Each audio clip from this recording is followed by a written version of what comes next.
Hélène Cixous' To Live the Orange is a richly poetic and philosophical work that blends personal narrative, theoretical exploration, and literary critique. At its core, the text serves as an intricate meditation on desire, absence, and the paradoxes of human existence. The title itself, enigmatic yet evocative, points to the central motif of the orange as both a literal and symbolic object, representing longing, vitality, and the impossibility of complete fulfillment. Through her unique and innovative prose, Cixous invites readers into a contemplative journey that transcends conventional boundaries between life, language, and literature. The orange in Cixous's text operates as a multifaceted symbol,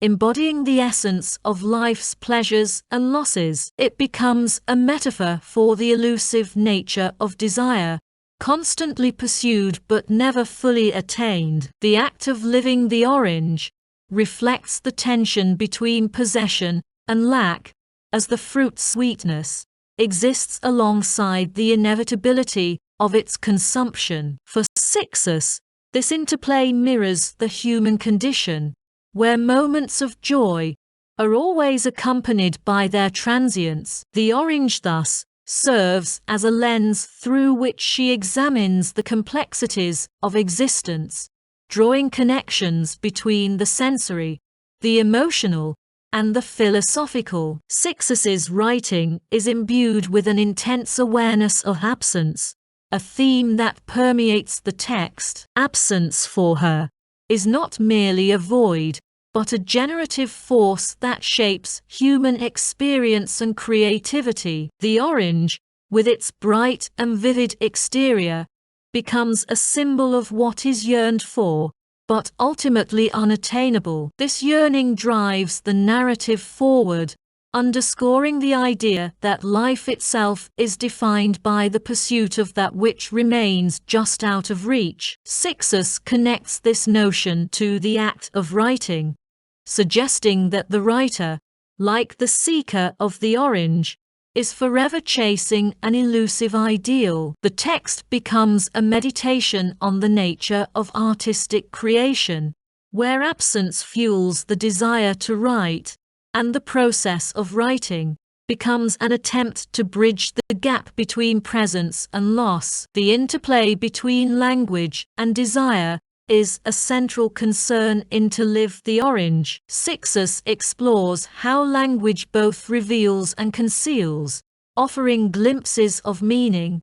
while simultaneously withholding full understanding. The orange becomes a symbol of this linguistic paradox, representing the richness of expression and the limits of articulation. Cixous's prose mirrors this dynamic, shifting between clarity and ambiguity, poetry and prose. Her use of language is deliberate and evocative, capturing the fluidity of thought and emotion, while resisting rigid categorization. This stylistic approach reinforces the text's thematic preoccupations, as the act of writing itself becomes a way of living the orange, engaging with its beauty, savoring its sweetness, and accepting its ephemerality. Cixous draws on her own life experiences to deepen the text's exploration of desire and absence. Autobiographical elements are woven into the narrative,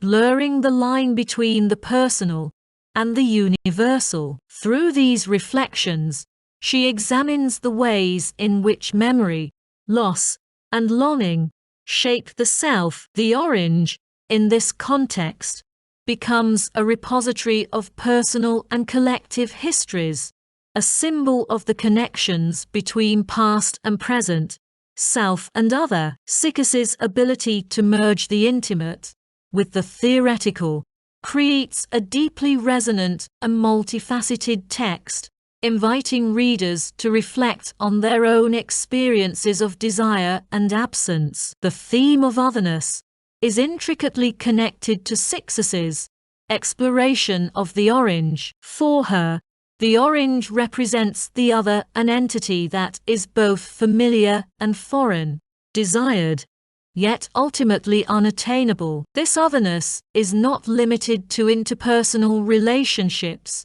but extends to the self, as individuals grapple with their own internal contradictions and fragmented identities. Cixous's text reflects a profound engagement with psychoanalytic theory, particularly the ideas of Jacques Lacan, whose notion of the unattainable object of desire resonates throughout the narrative. The orange becomes a metaphor for the Latanim objet petia, embodying the endless pursuit of an ideal that remains perpetually out of reach. Cixous also engages with the feminist dimensions of desire and absence, challenging traditional notions of subjectivity and agency. She critiques the ways in which patriarchal structures have shaped understandings of desire, often reducing it to a commodified or objectified form. In contrast,